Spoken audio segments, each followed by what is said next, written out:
TBN ਦੇਖਣ ਵਾਲੇ ਸਮੁੱਚੇ ਦਰਸ਼ਕਾਂ ਨੂੰ ਦਵਿੰਦਰ ਸਿੰਘ ਬੈਨੀਪਾਲ ਵੱਲੋਂ ਪਿਆਰ ਅਤੇ ਸਤਿਕਾਰ ਸਹਿਤ ਸਤਿ ਸ਼੍ਰੀ ਅਕਾਲ। ਦਾ ਬੈਨੀਪਾਲ ਸ਼ੋਅ ਵਿੱਚ ਤੁਹਾਡਾ ਸਭਨਾਂ ਦਾ ਨਿੱਘਾ ਸਵਾਗਤ। ਆਪ ਸਭਨਾਂ ਨੂੰ ਸਭ ਤੋਂ ਪਹਿਲਾਂ ਸਾਹਿਬ ਸ੍ਰੀ ਗੁਰੂ ਤੇਗ ਬਹਾਦਰ ਜੀ ਦੇ ਪ੍ਰਕਾਸ਼ ਪੁਰਬ ਦੀ ਲੱਖ ਲੱਖ ਮੁਬਾਰਕਬਾਦ।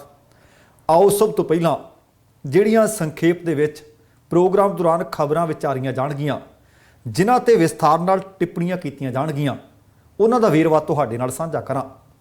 ਮਜ਼ਦੂਰ ਦਿਵਸ ਤੇ ਕਿਸਾਨਾਂ ਤੇ ਮਜ਼ਦੂਰਾਂ ਨੇ ਇਕਜੁੱਟਤਾ ਦਾ ਕੀਤਾ ਪ੍ਰਗਟਾਵਾ। ਬਰਤਾਨੀਆ ਵਿੱਚ ਕਤਲ ਦੇ ਦੋਸ਼ ਵਿੱਚ 3 ਸਕੇ ਪੰਜਾਬੀ ਭਰਾਵਾਂ ਨੂੰ ਹੋਈ ਉਮਰ ਕੈਦ। ਆਸਟ੍ਰੇਲੀਆ ਸਰਕਾਰ ਨੇ ਭਾਰਤ ਦੀ ਯਾਤਰਾ ਕਰਕੇ ਆਸਟ੍ਰੇਲੀਆ ਵੜਨ ਦੀ ਕੋਸ਼ਿਸ਼ ਕਰਨ ਵਾਲੇ ਲੋਕਾਂ ਲਈ ਸਖਤ ਸਜ਼ਾ ਅਤੇ ਭਾਰੀ ਜੁਰਮਾਨੇ ਦੀ ਕੀਤੀ ਵਿਵਸਥਾ। ਕੈਨੇਡਾ ਵਿੱਚ ਇੱਕ ਅੰਤਰਰਾਸ਼ਟਰੀ ਪੰਜਾਬੀ ਵਿਦਿਆਰਥੀ ਨੇ ਕੀਤੀ ਖੁਦਕੁਸ਼ੀ। ਸੀਰਮ ਇੰਸਟੀਚਿਊਟ ਆਫ ਇੰਡੀਆ ਦੇ CEO ਨੂੰ ਭੱਜ ਕੇ ਬਚਾਉਣੀ ਪਈ ਜਾਨ, ਮਿਲ ਰਹੀਆਂ ਸਨ ਧਮਕੀਆਂ। ਕਰੋਨਾ ਕਾਲ ਵਿੱਚ ਇੱਕ ਸਿੱਖ ਵਿਅਕਤੀ ਬਣਿਆ ਮਸੀਹਾ ਅਤੇ ਇੱਕ ਭਿਖਾਰੀ ਨੇ ਵੀ ਦਿੱਤੇ ਚੁੱਪਚਾਪ 25,000 ਰੁਪਏ। ਅੰਗਰੇਜ਼ੀ ਪੜ੍ਹਾਉਣ ਵਾਲਾ ਅਧਿਆਪਕ ਆਟੋ ਰਿਕਸ਼ਾ ਚਲਾ ਕੇ ਲੋਕਾਂ ਦੀ ਕਰ ਰਿਹਾ ਮਦਦ। ਦਿੱਲੀ ਹਾਈ ਕੋਰਟ ਨੇ ਇੱਕ ਵਾਰ ਫਿਰ ਕੇਂਦਰ ਦੀ ਕੀਤੀ ਝਾੜ ਝੰਬ ਅਤੇ ਨਵਜੋਤ ਸਿੰਘ ਸਿੱਧੂ ਨੇ ਕੈਪਟਨ ਤੇ ਕੀਤਾ ਇੱਕ ਹੋਰ ਵੱਡਾ ਹਮਲਾ। ਦੋਸਤੋ, ਇਹ ਕੁਝ ਖਬਰਾਂ ਨੇ ਜਿਨ੍ਹਾਂ ਨੂੰ ਆਧਾਰ ਬਣਾਉਣਾ ਹੈ, ਜਿਨ੍ਹਾਂ ਦੇ ਉੱਤੇ ਵਿਸਥਾਰ ਨਾਲ ਗੱਲਬਾਤ ਕਰਾਂਗੇ। ਪਰ ਇਸ ਤੋਂ ਪਹਿਲਾਂ ਕਿ ਇੱਧਰ ਵਿਸਥਾਰ ਵੱਲ ਵਧੀਏ, ਤੁਹਾਨੂੰ ਸਭਨਾਂ ਨੂੰ ਬੇਨਤੀ ਹੈ ਕਿ ਜੇਕਰ ਹਾਲੇ ਤੱਕ ਤੁਸੀਂ ਆਪਣੇ ਇਸ ਚੈਨਲ ਨੂੰ ਸਬਸਕ੍ਰਾਈਬ ਨਹੀਂ ਕੀਤਾ ਤਾਂ ਕਿਰਪਾ ਕਰਕੇ ਸਬਸਕ੍ਰਾਈਬ ਕਰਕੇ ਨੋਟੀਫਿਕੇਸ਼ਨ ਵਾਲੀ ਘੰਟੀ ਜ਼ਰੂਰ ਨੱਪ ਲੈਣੀ, ਤਾਂ ਕਿ ਤੁਹਾਨੂੰ ਜਦੋਂ ਇਹ ਪ੍ਰੋਗਰਾਮ ਅਪਲੋਡ ਕੀਤਾ ਜਾਂਦਾ ਹੈ ਉਹਦੀ ਸਮੇਂ ਸਿਰ ਜਾਣਕਾਰੀ ਮਿਲ ਸਕੇ। ਅਤੇ ਇੱਕ ਹੋਰ ਪ੍ਰੋਗਰਾਮ ਪੰਜਾਬ ਬੋਲਦਾ ਵੈਨਕੂਵਰ ਦੇ ਸਮੇਂ ਦੇ ਮੁਤਾਬਕ ਸਵੇਰ ਦੇ 7 ਵਜੇ ਅਤੇ ਪੰਜਾਬ ਦੇ ਸਮੇਂ ਦੇ ਮੁਤਾਬਕ ਸ਼ਾਮ ਦੇ 7:30 ਵਜੇ ਪੇਸ਼ ਕੀਤਾ ਜਾਂਦਾ ਤੇ ਉਹ ਲਾਈਵ ਪ੍ਰੋਗਰਾਮ ਹੁੰਦਾ ਹੈ, ਤਾਂ ਕਿ ਸਮੇਂ ਸਿਰ ਤੁਸੀਂ ਉਸ ਦੇ ਵਿੱਚ ਵੀ ਸ਼ਾਮਲ ਹੋ ਸਕੋ। ਸੋ ਕਿਰਪਾ ਕਰਕੇ ਇਸ ਬੇਨਤੀ ਨੂੰ ਜ਼ਰੂਰ ਪ੍ਰਵਾਨ ਕਰਿਓ। ਤੇ ਆਓ ਹੁਣ ਖਬਰਾਂ ਵੱਲ ਨੂੰ ਤੁਰਦੇ ਹਾਂ। ਸਭ ਤੋਂ ਪਹਿਲਾਂ ਇੱਕ ਵਾਰ ਫਿਰ ਆਪ ਸਭਨਾਂ ਨੂੰ ਸਾਹਿਬ ਸ੍ਰੀ ਗੁਰੂ ਤੇਗ ਬਹਾਦਰ ਜੀ ਦੇ 400 ਸਾਲਾ ਪ੍ਰਕਾਸ਼ ਪੁਰਬ ਦੀ ਲੱਖ ਲੱਖ ਮੁਬਾਰਕਬਾਦ। ਉਹ ਸੰਦੇਸ਼ ਅੱਜ ਵੀ ਸਾਡੇ ਸਾਹਮਣੇ ਹੈ। ਗੁਰੂ ਤੇਗ ਬਹਾਦਰ ਸਿਮਰੀਐ ਘਰ ਨੌ ਨਿਧ ਆਵੈ ਧਾਈ, ਜਾਂ ਸੀਸ ਦੀਆ ਪਰ ਸਿਰੜ ਨਾ ਦੀਆ। ਗੁਰੂ ਤੇਗ ਬਹਾਦਰ ਜੀ ਦੇ ਸ਼ਲੋਕ ਗੁਰਬਾਣੀ ਦੇ ਵਿੱਚ ਵੀ ਜਦੋਂ ਆਉਂਦੇ ਤੇ ਸੀਨੇ ਠੰਡ ਪਾਉਂਦੇ ਹੈ। ਅੱਜ ਵੀ ਸਾਨੂੰ ਹੋਕਾ ਦੇ ਰਿਹਾ, ਸੰਦੇਸ਼ ਦੇ ਰਿਹਾ ਹੈ ਕਿ ਜ਼ਬਰ ਦਾ ਟਾਕਰਾ ਸਬਰ ਨਾਲ ਕਿਵੇਂ ਕਰਨਾ ਹੈ। ਤੇ ਜ਼ਬਰ ਦਾ ਟਾਕਰਾ ਸਬਰ ਨਾਲ ਦਿੱਲੀ ਦੀਆਂ ਸਰਹੱਦਾਂ ਤੇ ਬੈਠੇ ਕਿਸਾਨ ਵੀ ਕਰ ਰਹੇ ਹੈ। ਸੰਯੁਕਤ ਕਿਸਾਨ ਮੋਰਚੇ ਦੇ ਸੱਦੇ ਤੇ ਖਬਰ ਮਿਲ ਰਹੀ ਹੈ ਕਿ 32 ਕਿਸਾਨ ਜਥੇਬੰਦੀਆਂ ਨੇ ਇੱਕ ਪਾਸੇ ਕਰੋਨਾ ਦਾ ਡਰਾਵਾ ਵੀ ਹੈ, ਡਰ ਵੀ ਹੈ, ਪਰ ਉਹਦੀ ਪਰਵਾਹ ਨਹੀਂ ਕੀਤੀ। ਜਾਨ ਹਥੇਲੀ ਤੇ ਧਰੇ ਬੈਠੇ ਆ ਕਿਸਾਨ। ਕਿਸਾਨੀ ਧਰਨਿਆਂ ਦਾ 213ਵਾਂ ਦਿਨ ਕਿਸਾਨ ਮਜ਼ਦੂਰ ਏਕਤਾ ਦਿਵਸ ਦੇ ਵਜੋਂ ਮਨਾਏ ਜਾਣ ਦੀ ਖਬਰ ਹੈ। ਕਿਸਾਨਾਂ ਤੇ ਖੇਤ ਮਜ਼ਦੂਰਾਂ ਨੇ ਸ਼ਿਕਾਗੋ ਦੇ ਸ਼ਹੀਦਾਂ ਨੂੰ ਸ਼ਰਧਾਂਜਲੀ ਭੇਂਟ ਕੀਤੀ ਹੈ। ਮਜ਼ਦੂਰ, ਕਿਸਾਨ, ਨੌਜਵਾਨ, ਵਿਦਿਆਰਥੀ ਤੇ ਮੁਲਾਜ਼ਮ ਜਥੇਬੰਦੀਆਂ ਦੇ ਕਾਰਕੁਨ ਇਕੱਠੇ ਇਸ ਸਮਾਗਮ ਦੇ ਵਿੱਚ ਸ਼ਿਰਕਤ ਕਰ ਰਹੇ ਸਨ। ਸਾਰੇ ਬੁਲਾਰਿਆਂ ਨੇ ਖੇਤੀ ਕਾਨੂੰਨ ਅਤੇ ਲੇਬਰ ਕੋਡ ਰੱਦ ਕਰਨ ਦੀ ਮੰਗ ਕੀਤੀ। ਖੇਤੀ ਸਾਹਿਤਕਾਰ, ਰੰਗ ਕਰਮੀਆਂ ਅਤੇ ਲੋਕ ਪੱਖੀ ਸੰਗੀਤ ਮੰਡਲੀਆਂ ਨੇ ਧਰਨਿਆਂ ਦੇ ਵਿੱਚ ਹਾਜ਼ਰੀ ਭਰਦਿਆਂ ਚੇਤਨਾ ਦਾ ਹੋਕਾ ਵੀ ਦਿੱਤਾ। ਪੰਜਾਬ 'ਚ 100 ਤੋਂ ਵੱਧ ਥਾਵਾਂ ਦੇ ਉੱਤੇ ਟੋਲ ਪਲਾਜ਼ੇ ਵੀ ਨੇ, ਕਾਰਪੋਰੇਟ ਮਾਲ ਵੀ ਨੇ, ਰੇਲਵੇ ਪਾਰਕ ਵੀ ਨੇ। ਭਾਜਪਾ ਅਹੁਦੇਦਾਰਾਂ ਦੇ ਘਰਾਂ ਦੇ ਸਾਹਮਣੇ ਵੀ, ਅਨਾਜ ਮੰਡੀਆਂ 'ਚ ਵੀ, ਅਡਾਨੀਆਂ ਦੀ ਖੁਸ਼ਕ ਬੰਦਰਗਾਹ ਸਾਹਮਣੇ ਵੀ ਧਰਨੇ ਜਾਰੀ ਹੈ। ਇਹਨਾਂ ਸਾਰੀਆਂ ਥਾਵਾਂ ਦੇ ਉੱਤੇ ਸੰਬੋਧਨ ਕੀਤਾ ਕਿਸਾਨ ਮਜ਼ਦੂਰ ਆਗੂਆਂ ਨੇ। ਉਹਨਾਂ ਆਖਿਆ ਕਿ 1 ਮਈ 1886 ਨੂੰ ਅਮਰੀਕਾ ਦੇ ਸ਼ਿਕਾਗੋ ਦੇ ਵਿੱਚ ਮਜ਼ਦੂਰ ਜਮਾਤ ਨੇ 8 ਘੰਟੇ ਦੀ ਕੰਮ ਕਰਨ ਦੀ ਦਿਹਾੜੀ ਨੂੰ ਲੈ ਕੇ ਇੱਕ ਮੰਗ ਰੱਖੀ ਸੀ। ਮੰਗ ਨੂੰ ਲੈ ਕੇ ਬੇਵਿਸਾਲ ਹੜਤਾਲ ਵੀ ਹੋਈ ਸੀ।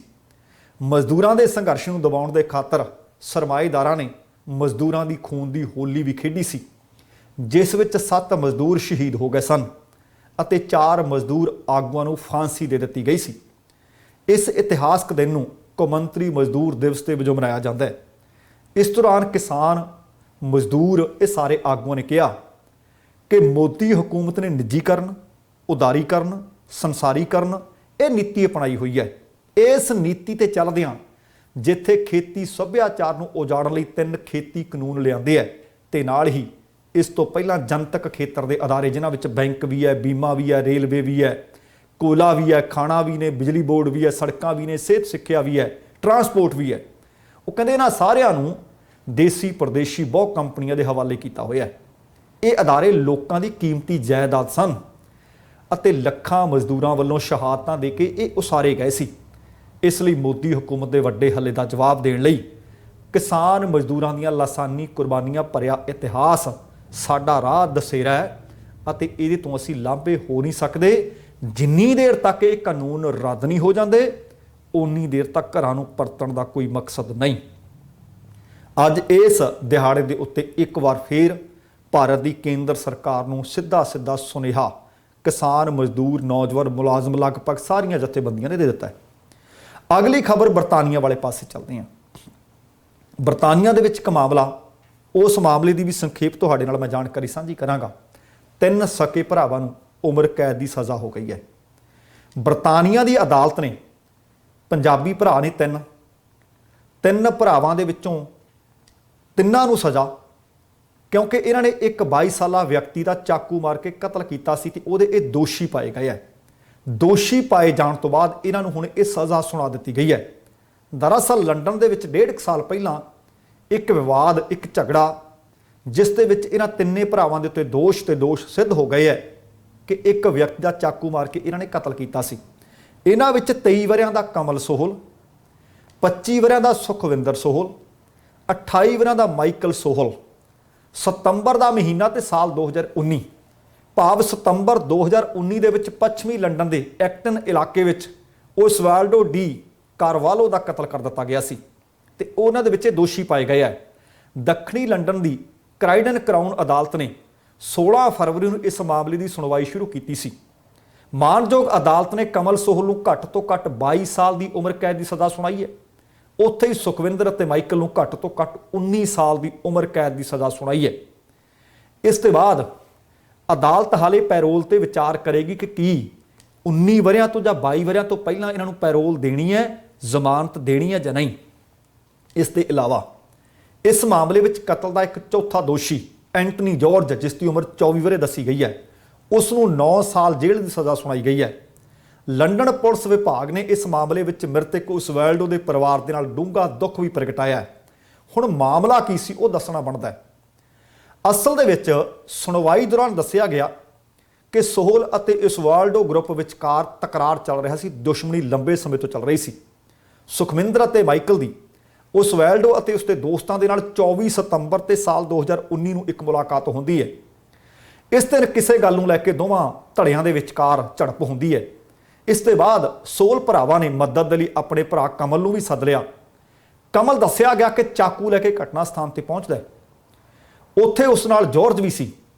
ਸੋਹਲ ਭਰਾਵਾਂ ਅਤੇ ਜਾਰਜ ਨੂੰ ਦੇਖ ਕੇ ਓਸਵਾਲਡੋ ਅਤੇ ਉਸਦੇ ਦੋਵੇਂ ਦੋਸਤ ਉੱਥੋਂ ਭੱਜਣ ਲੱਗੇ, ਦੌੜਨ ਲੱਗੇ। ਪੁਲਿਸ ਨੇ ਅਦਾਲਤ ਨੂੰ ਦੱਸਿਆ ਕਿ ਓਸਵਾਲਡੋ ਇਕੱਲਾ ਦੌੜ ਰਿਹਾ ਸੀ ਅਤੇ ਉਸਦੇ ਦੋਵੇਂ ਦੋਸਤ ਇੱਕ ਵੱਖਰੇ ਰਸਤੇ ਦੌੜ ਰਹੇ ਸਨ। ਗਵਾਹਾਂ ਨੇ ਦੱਸਿਆ ਕਿ ਓਸਵਾਲਡੋ ਦਾ ਕੁਝ ਲੋਕ ਚਾਕੂ ਲੈ ਕੇ ਉਸ ਵਕਤ ਪਿੱਛਾ ਕਰ ਰਹੇ ਸੀ। ਉਹਨਾਂ ਨੇ ਓਸਵਾਲਡੋ ਨੂੰ ਫੜਿਆ ਅਤੇ ਚਾਕੂ ਮਾਰ ਦਿੱਤਾ। ਉਹ ਜ਼ਮੀਨ ਤੇ ਖੂਨ ਨਾਲ ਲੱਥ-ਪੱਥ ਨਜ਼ਰ ਆ ਰਿਹਾ ਸੀ ਤੇ ਆਪ ਇਹ ਭਰਾ ਉੱਥੋਂ ਫਰਾਰ ਹੋ ਗਏ ਅਤੇ ਉਸ ਤੋਂ ਬਾਅਦ ਉਸ ਵਿਅਕਤੀ ਦੀ ਉੱਥੇ ਮੌਤ ਹੋ ਗਈ। ਤੇ ਇਸ ਮਾਮਲੇ ਦੇ ਵਿੱਚ ਹੁਣ 3 ਸਕੇ ਭਰਾਵਾਂ ਨੂੰ ਤੇ ਚੌਥੇ ਇਹਨਾਂ ਦੇ ਦੋਸਤ ਨੂੰ ਮਾਣਯੋਗ ਅਦਾਲਤ ਨੇ ਸਜ਼ਾ ਸੁਣਾ ਦਿੱਤੀ ਹੈ।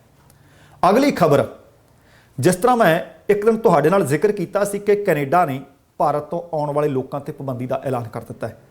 ਕੱਲ੍ਹ ਦੀਆਂ ਖਬਰਾਂ ਦੇ ਵਿੱਚ ਤੁਹਾਡੇ ਨਾਲ ਜਾਣਕਾਰੀ ਸਾਂਝੀ ਕੀਤੀ ਸੀ ਕਿ ਅਮਰੀਕਾ ਨੇ ਐਲਾਨ ਕਰ ਦਿੱਤਾ ਹੈ ਕਿ 4 ਮਈ ਤੋਂ ਬਾਅਦ ਭਾਰਤੀ ਨਾਗਰਿਕ ਅਮਰੀਕਾ ਦੇ ਵਿੱਚ ਸ਼ਾਮਲ ਨਹੀਂ ਹੋ ਸਕਣਗੇ, ਦਾਖਲ ਨਹੀਂ ਹੋ ਸਕਣਗੇ। ਇਸ ਤੋਂ ਪਹਿਲਾਂ ਬਰਤਾਨੀਆ, ਇਸ ਤੋਂ ਪਹਿਲਾਂ ਬਹੁਤ ਸਾਰੇ ਹੋਰ ਮੁਲਕ ਵੀ ਇਸ ਤਰ੍ਹਾਂ ਦੀਆਂ ਪਾਬੰਦੀਆਂ ਦਾ ਐਲਾਨ ਕਰ ਚੁੱਕੇ ਹੈ। ਤੇ ਹੁਣ ਖਬਰ ਆਸਟ੍ਰੇਲੀਆ ਵਾਲੇ ਪਾਸੋਂ ਮਿਲੀ ਹੈ। ਆਸਟ੍ਰੇਲੀਆ ਨੇ ਪਾਬੰਦੀਆਂ ਕੁਝ ਸਖਤ ਲਾਈਆਂ ਨੇ ਤੇ ਨਾਲ ਸਜ਼ਾ ਦਾ ਵੀ ਵਿਧੀ ਵਿਧਾਨ ਕੀਤਾ ਹੈ।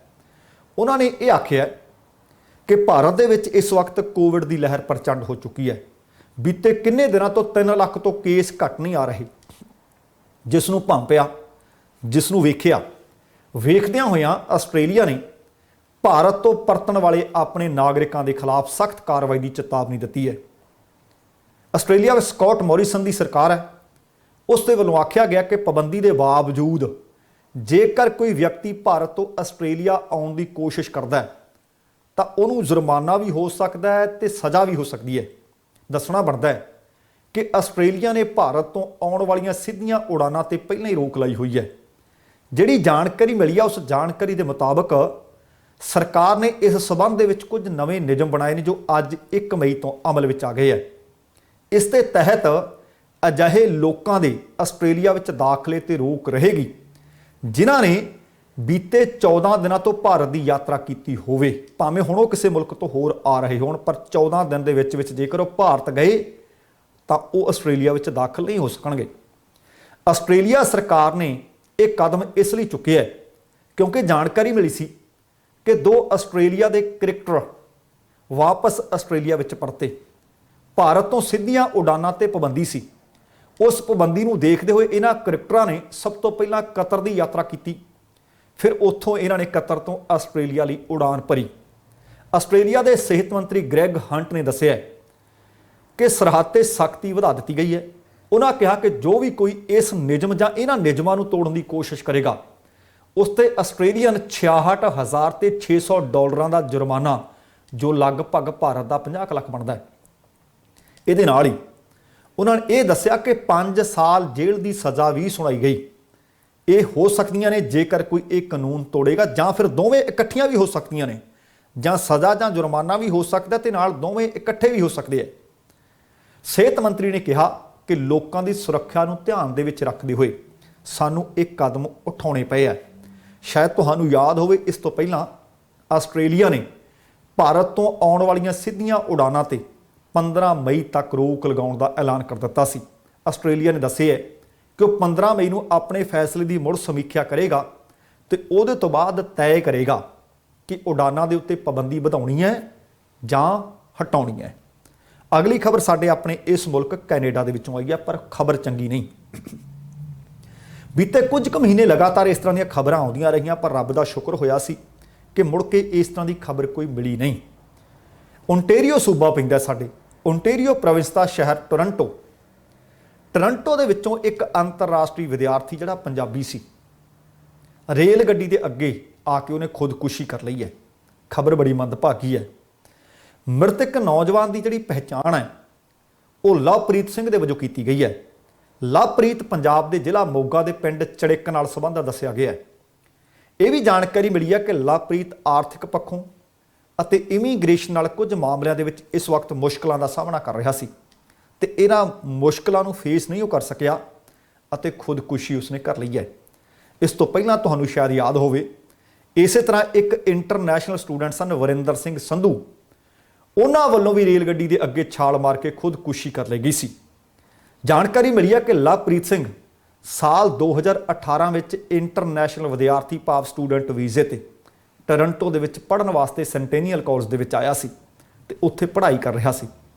ਪੁਲਿਸ ਨੇ ਜਾਣਕਾਰੀ ਦਿੱਤੀ ਹੈ ਕਿ ਇਸ ਵਿਦਿਆਰਥੀ ਨੇ ਰੇਲ ਗੱਡੀ ਦੇ ਅੱਗੇ ਛਾਲ ਮਾਰ ਕੇ ਖੁਦਕੁਸ਼ੀ ਕੀਤੀ ਹੈ ਤੇ ਨੌਜਵਾਨ ਦੇ ਦੋਸਤਾਂ ਦੇ ਵੱਲੋਂ ਇਹ ਜਾਣਕਾਰੀ ਦਿੱਤੀ ਗਈ ਕਿ ਲਵਪ੍ਰੀਤ ਆਰਥਿਕ ਤੌਰ ਤੇ ਵੀ ਕੁਝ ਕਮਜ਼ੋਰ ਹੋ ਗਿਆ ਸੀ ਤੇ ਵੈਸੇ ਵੀ ਆਰਥਿਕ ਤੌਰ ਤੇ ਇੱਕ ਪਰਿਵਾਰ ਜਿਹੜਾ ਕਮਜ਼ੋਰ ਸੀ, ਬਹੁਤਾ ਅਮੀਰ ਨਹੀਂ ਸੀ, ਉਸ ਪਰਿਵਾਰ ਨਾਲ ਹੀ ਇਹ ਸੰਬੰਧ ਰੱਖਦਾ ਸੀ ਅਤੇ ਇੱਥੇ ਕੈਨੇਡਾ ਦੇ ਵਿੱਚ ਵੀ ਇਹਨੂੰ ਕੁਝ ਆਰਥਿਕ ਪਰੇਸ਼ਾਨੀਆਂ ਸਨ ਤੇ ਕੁਝ ਇਮੀਗ੍ਰੇਸ਼ਨ ਦੀਆਂ ਸਮੱਸਿਆਵਾਂ, ਜਿਸ ਦੇ ਕਾਰਨ ਹੱਥ ਖੜੇ ਕਰ ਗਿਆ, ਜ਼ਿੰਦਗੀ ਦੀ ਜੰਗ ਹਾਰ ਗਿਆ ਅਤੇ ਖੁਦਕੁਸ਼ੀ ਕਰ ਗਿਆ। ਤੇ ਬਾਕੀ ਜਿਹੜੇ ਵਿਦਿਆਰਥੀ ਇਸ ਵਕਤ ਭਾਵੇਂ ਸਾਡੇ ਇਸ ਮੁਲਕ ਵਿੱਚ ਨੇ ਜਾਂ ਕਿਸੇ ਹੋਰ ਮੁਲਕ ਵਿੱਚ ਹੈ, ਉਹਨਾਂ ਨੂੰ ਬੇਨਤੀ ਕਰਦਾ ਕਿ ਤੁਹਾਨੂੰ ਬੜਾ ਸੁਨਹਿਰੀ ਮੌਕਾ ਮਿਲਿਆ।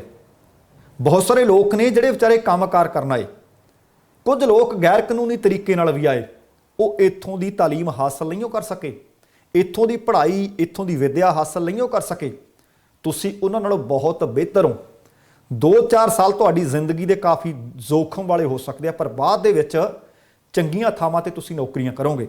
ਇਹ 2-4 ਸਾਲ ਜ਼ਿੰਦਗੀ ਦੇ ਵਿੱਚ ਔਖ ਸੌਖ ਕਿਵੇਂ ਕੱਟਣੀ ਹੈ, ਮੈਂ ਮਾਪਿਆਂ ਨੂੰ ਵੀ ਬੇਨਤੀ ਕਰਨੀ ਚਾਹੁੰਦਾ ਤੇ ਜਿਹੜੇ ਵਿਦਿਆਰਥੀ ਇਸ ਵਕਤ ਇੰਡੀਆ ਵਿੱਚ ਬੈਠੇ ਆ ਤੇ ਆਉਣਾ ਚਾਹੁੰਦੇ ਆ, ਉਹਨਾਂ ਨੂੰ ਬੇਨਤੀ ਕਰਨੀ ਚਾਹੁੰਦਾ ਇਸ ਗੱਲ ਵਾਸਤੇ ਮਾਨਸਿਕ ਤੌਰ ਤੇ ਤਿਆਰ ਹੋ ਕੇ ਆਵੋ ਕਿ ਇੱਥੇ ਨਾ ਤਾਂ ਮਾਂ ਬੈਠੀ ਹੈ, ਨਾ ਇੱਥੇ ਇਹ ਹੈ ਕਿ ਰੋਟੀ ਤੁਹਾਨੂੰ ਚੁੱਲ੍ਹੇ ਤੇ ਬੈਠਿਆਂ ਨੂੰ ਗਰਮਾ ਗਰਮ ਮਿਲੇਗੀ। ਇਹ ਗੱਲ ਮੰਨ ਕੇ ਚੱਲਿਓ ਕਿ ਤੁਹਾਡੇ 2-4 ਸਾਲ ਜ਼ੋਖਮ ਭਰਿਆ ਤੇ ਬਾਅਦ ਦੇ ਵਿੱਚ ਸੁਖਾਲਾ ਹੋ ਜਾਣਾ ਕੰਮ। ਮਾਪੇ ਵੀ ਬੱਚਿਆਂ ਨੂੰ ਮਾਨਸਿਕ ਤੌਰ ਤੇ ਤਿਆਰ ਕਰਕੇ ਭੇਜਣ ਤੇ ਬੱਚੇ ਵੀ ਤਿਆਰ ਹੋ ਕੇ ਆਉਣ ਕਿ ਜੋ ਕੈਨੇਡਾ ਦੇ ਵਿੱਚ ਆਉਣਾ ਜਾਂ ਕਿਸੇ ਹੋਰ ਮੁਲਕ ਵਿੱਚ ਆਉਣਾ ਚਾਹੁੰਦਾ ਹੈ, ਉਹਦੇ ਵਾਸਤੇ ਇੰਡੀਆ ਨਾਲੋਂ ਕਈ ਗੁਣਾ ਜ਼ਿਆਦਾ ਉਹਨਾਂ ਨੂੰ ਮਿਹਨਤ ਕਰਨੀ ਪਊਗੀ, ਪੜ੍ਹਾਈ ਵਿੱਚ ਵੀ, ਕੰਮਕਾਰ ਵਿੱਚ ਵੀ। ਜੇ ਇੱਥੇ ਤੁਸੀਂ ਪਾਣੀ ਦਾ ਗਲਾਸ ਚੁੱਕ ਕੇ ਨਹੀਂ ਆਪ ਪੀਂਦੇ ਤੇ ਇੱਥੇ ਪਾਣੀ ਵੀ ਆਪ ਭਰਨਾ ਪਊ ਤੇ ਰੋਟੀਆਂ ਵੀ ਆਪ ਥੱਪਣੀਆਂ ਪੈਣਗੀਆਂ, ਠੰਡੀਆਂ ਵੀ ਖਾਣੀਆਂ ਪੈ ਸਕਦੀਆਂ ਨੇ। ਠੰਡੇ ਠਾਰ ਮੌਸਮ ਦੇ ਵਿੱਚ ਤੁਰ ਕੇ ਵੀ ਕਈ ਕਿਲੋਮੀਟਰ ਆਉਣਾ ਪੈ ਸਕਦਾ ਹੈ। ਅਗਲੀ ਖਬਰ, ਸੀਰਮ ਇੰਸਟੀਚਿਊਟ ਆਫ ਇੰਡੀਆ ਦਾ ਜਿਹੜਾ CEO ਹੋਣਾ ਹੈ, ਤੁਸੀਂ ਆਪ ਹਿਸਾਬ ਲਾਓ ਕਿੰਨਾ ਤਾਕਤਵਰ ਬੰਦਾ ਹੋਊਗਾ। ਪਰ ਦੂਸਰੇ ਪਾਸੇ ਜਿਹੜੇ VVIP ਲੋਕ ਨੇ, ਖਾਸ ਕਰਕੇ ਕਿਸੇ ਸੂਬੇ ਦੇ ਮੁੱਖ ਮੰਤਰੀ, ਕਿਸੇ ਅਦਾਰੇ ਦਾ ਹੈੱਡ, ਉਹ ਉਹਦੇ ਨਾਲੋਂ ਕਿੰਨੇ ਤਾਕਤਵਰ ਹੋਣਗੇ। ਉਹਨਾਂ ਦੀਆਂ ਧਮਕੀਆਂ ਨੇ ਸੀਰਮ ਇੰਸਟੀਚਿਊਟ ਆਫ ਇੰਡੀਆ, ਜਿਹੜੀ ਦੁਨੀਆ ਦੀ ਸਭ ਤੋਂ ਵੱਡੀ ਵੈਕਸੀਨ ਬਣਾਉਣ ਵਾਲੀ ਕੰਪਨੀ ਹੈ, ਉਹਦੇ CEO ਨੂੰ ਭੱਜਣ ਵਾਸਤੇ ਮਜਬੂਰ ਕਰ ਦਿੱਤਾ ਹੈ। ਜਾਣਕਾਰੀ ਮਿਲ ਰਹੀ ਹੈ ਕਿ ਸੀਰਮ ਇੰਸਟੀਚਿਊਟ ਆਫ ਇੰਡੀਆ ਦੇ CEO ਆਦਰ ਪੂਨਾਵਾਲਾ, ਉਹ ਕਹਿੰਦਾ ਫੋਨ ਕਾਲ ਮੈਨੂੰ ਇੱਕ ਤੋਂ ਬਾਅਦ ਇੱਕ ਆ ਰਹੀ ਸੀ ਧਮਕੀਆਂ ਭਰੀ। ਹੁਣ ਤੁਸੀਂ ਦੇਖੋ ਕਿ ਕਿੱਡਾ ਵੱਡਾ ਇੰਸਟੀਚਿਊਟ ਹੈ। ਉਹਦੇ ਮੁੱਖ ਕਾਰਜਕਾਰੀ ਅਧਿਕਾਰੀ ਭਾਵ CEO ਆਦਰ ਪੂਨਾਵਾਲਾ, ਉਹਨਾਂ ਨੇ ਐਲਾਨ ਕੀਤਾ ਤੇ ਉਹਨਾਂ ਨੇ ਦੱਸਿਆ ਕਿ ਉਹਨਾਂ ਨੂੰ COVID-19 ਵੈਕਸੀਨ ਲਈ ਵੱਡੀ ਗਿਣਤੀ ਵਿੱਚ ਫੋਨ ਆਉਣੇ ਵੀ ਸੀ, ਕਿਉਂਕਿ ਉਹ ਕੰਮ ਇਹ ਕਰਦੇ ਆ, ਭਾਵ ਉਹ ਉਸ ਕੰਪਨੀ ਦੇ CEO ਨੇ ਜਿੱਥੇ ਇਹ ਦਵਾਈ ਬਣਦੀ ਹੈ। ਉਹ ਕਹਿੰਦੇ ਫੋਨ ਆਉਣ ਕੋਈ ਮਾੜੀ ਗੱਲ ਨਹੀਂ, ਪਰ ਫੋਨ ਧਮਕੀਆਂ ਭਰੇ ਆ ਰਹੇ ਸੀ। ਉਹਨਾਂ ਕਿਹਾ ਕਿ ਫੋਨ ਕਰਨ ਵਾਲਿਆਂ ਦੇ ਵਿੱਚ ਭਾਰਤ ਦੇ ਵੱਖੋ-ਵੱਖ ਸੂਬਿਆਂ ਦੇ ਮੁੱਖ ਮੰਤਰੀ, ਵਪਾਰ ਮੰਡਲ ਦੇ ਮੁਖੀ, ਕਈ ਪ੍ਰਭਾਵਸ਼ਾਲੀ ਹਸਤੀਆਂ, ਇਹ ਲੋਕ ਫੋਨ ਤੇ ਕੋਵਿਡਸ਼ੀਲਡ ਵੈਕਸੀਨ ਦੀ ਤਤਕਾਲ ਸਪਲਾਈ ਦੀ ਮੰਗ ਕਰਦੇ ਸੀ। ਇਹ ਤਾਂ ਆਪਾਂ ਨੂੰ ਵੀ ਪਤਾ ਹੈ ਕਿ ਹੁਣ ਰਾਤੋਂ ਰਾਤ ਤਾਂ ਇਸ ਤਰ੍ਹਾਂ ਸਪਲਾਈ ਨਹੀਂ ਹੋਣੀ। ਉਹਨਾਂ ਦਾ ਕਹਿਣਾ ਸੀ ਕਿ ਇਹ ਵੈਕਸੀਨ ਪਾਉਣ ਦੀ ਉਮੀਦ ਅਤੇ ਆਕਾਰਮਕਤਾ ਦਾ ਪੱਧਰ ਬੇਮਿਸਾਲ ਹੈ। ਅਸੀਂ ਆਪਣੀ ਵਾਹ ਪੂਰੀ ਲਾਈ ਹੋਈ ਸੀ ਕਿ ਹਰ ਇੱਕ ਥਾਂ ਦੇ ਉੱਤੇ ਟੀਕਾ ਵੀ ਬਣੇ ਤੇ ਪੁੱਜਦਾ ਵੀ ਹੋਵੇ। ਉਹਨਾਂ ਕਿਹਾ ਕਿ ਇਸ ਸਮੇਂ ਕੋਵਿਡ ਮਹਾਮਾਰੀ ਧਰਤੀ ਤੇ ਸਭ ਤੋਂ ਜ਼ਿਆਦਾ ਦੂਸਰੇ ਨੰਬਰ ਦੀ ਆਬਾਦੀ ਵਾਲਾ ਮੁਲਕ ਭਾਰਤ ਤੇ ਭਾਰਤ ਦੇ ਵਿੱਚ ਕੋਹਰਾਮ ਮਚਾਇਆ ਪਿਆ ਨੇ, ਜਿਸ ਨਾਲ ਲੋਕਾਂ ਦੇ ਵਿੱਚ ਡਰ ਵੀ ਹੈ, ਦਹਿਸ਼ਤ ਵੀ ਹੈ। ਲਗਾਤਾਰ ਮੌਤਾਂ ਵੀ ਹੋ ਰਹੀਆਂ ਤੇ ਮਰੀਜ਼ਾਂ ਦੀ ਗਿਣਤੀ ਵੀ ਲਗਾਤਾਰ ਵੱਧ ਰਹੀ ਹੈ। ਤੇ ਦੂਸਰੇ ਪਾਸੇ ਕੇਂਦਰ ਸਰਕਾਰ ਨੇ ਸੀਰਮ ਇੰਸਟੀਚਿਊਟ ਆਫ ਇੰਡੀਆ ਦੇ CEO ਪੂਨਾਵਾਲਾ ਨੂੰ ਭਾਰਤ ਦੇ ਵਿੱਚ ਵਾਈ ਸ਼੍ਰੇਣੀ ਦੀ ਸੁਰੱਖਿਆ ਵੀ ਪ੍ਰਦਾਨ ਕੀਤੀ ਹੋਈ ਸੀ। ਜਾਣਕਾਰੀ ਮਿਲੀ ਹੈ ਕਿ ਇਸ ਅਦਾਰੇ ਤੇ ਨਾਲ ਸਰਕਾਰ ਅਤੇ ਰੈਗੂਲੇਟਰੀ ਮਾਮਲੇ ਦੇ ਡਾਇਰੈਕਟਰ ਪ੍ਰਕਾਸ਼ ਕੁਮਾਰ ਸਿੰਘ ਨੇ 16 ਅਪ੍ਰੈਲ ਨੂੰ ਕੇਂਦਰੀ ਗ੍ਰਹਿ ਮੰਤਰੀ ਅਮਿਤ ਸ਼ਾਹ ਨੂੰ ਇੱਕ ਚਿੱਠੀ ਲਿਖੀ ਸੀ। ਚਿੱਠੀ ਲਿਖ ਕੇ ਪੂਨਾਵਾਲਾ ਨੂੰ ਸੁਰੱਖਿਆ ਦੇਣ ਦੀ ਅਪੀਲ ਕੀਤੀ ਸੀ, ਜਿਸ ਤੋਂ ਬਾਅਦ ਕੇਂਦਰ ਸਰਕਾਰ ਨੇ ਇਹ ਤੁਰੰਤ ਫੈਸਲਾ ਕਰ ਲਿਆ ਸੀ ਤੇ ਉਹਨਾਂ ਨੂੰ ਸੁਰੱਖਿਆ ਦੇ ਦਿੱਤੀ ਸੀ। ਪੂਨਾਵਾਲਾ ਨੇ ਕਿਹਾ ਕਿ ਇਸ ਦਬਾਅ ਦੇ ਚੱਲਦੇ ਉਹ ਆਪਣੀ ਘਰਵਾਲੀ ਤੇ ਬੱਚਿਆਂ ਦੇ ਨਾਲ ਇੰਡੀਆ ਛੱਡਣ ਵਾਸਤੇ ਮਜਬੂਰ ਹੋ ਗਿਆ ਤੇ ਲੰਡਨ ਨੇ ਇਸ ਵਕਤ। ਉਹਨਾਂ ਕਿਹਾ ਕਿ ਮੈਂ ਇੱਥੇ ਲੰਡਨ ਦੇ ਵਿੱਚ ਤੈਅ ਸਮੇਂ ਤੋਂ ਜ਼ਿਆਦਾ ਰੁਕਾਂਗਾ, ਕਿਉਂਕਿ ਮੈਂ ਉਸ ਹਾਲਤ ਵਿੱਚ ਇੰਡੀਆ ਵਾਪਸ ਨਹੀਂ ਜਾਣਾ ਚਾਹੁੰਦਾ। ਸਭ ਕੁਝ ਮੇਰੇ ਮੋਢਿਆਂ ਤੇ ਪੈ ਗਿਆ, ਮੈਂ ਇਸ ਨੂੰ ਇਕੱਲਾ ਨਹੀਂ ਚੁੱਕ ਸਕਦਾ। ਮੈਂ ਅਜਿਹੀ ਹਾਲਤ ਵਿੱਚ ਰਹਿਣਾ ਵੀ ਨਹੀਂ ਚਾਹੁੰਦਾ ਜਿੱਥੇ ਤੁਸੀਂ ਸਿਰਫ ਆਪਣਾ ਕੰਮ ਕਰਨ ਦੀ ਕੋਸ਼ਿਸ਼ ਕਰ ਰਹੇ ਹੋ ਅਤੇ ਸਿਰਫ ਇਸ ਲਈ ਕਿ ਤੁਸੀਂ ਹਰ ਕਿਸੇ ਨੂੰ ਜ਼ਰੂਰਤਮੰਦ ਨੂੰ ਉਹਦੀ ਲੋੜ ਪੂਰੀ ਕਰ ਸਕੋ। ਕਹਿੰਦੇ ਤੁਸੀਂ ਅੰਦਾਜ਼ਾ ਵੀ ਨਹੀਂ ਲਾ ਸਕਦੇ, ਇਹ ਆਦਰ ਪੂਨਾਵਾਲਾ ਕਹਿ ਰਿਹਾ ਹੈ, ਕਿ ਇਹਦੇ ਬਦਲੇ 'ਚੋਂ ਮੈਨੂੰ ਕਿਹੋ ਜਿਹੀਆਂ ਧਮਕੀਆਂ ਦਿੰਦੇ ਸੀ ਕਿ ਜੇਕਰ ਤੂੰ ਸਾਨੂੰ ਦਵਾਈ ਨਾ ਦਿੱਤੀ, ਸਮੇਂ ਤੇ ਨਾ ਦਿੱਤੀ, ਤੇਰਾ ਹਸ਼ਰ ਕੀ ਕਰਾਂਗੇ।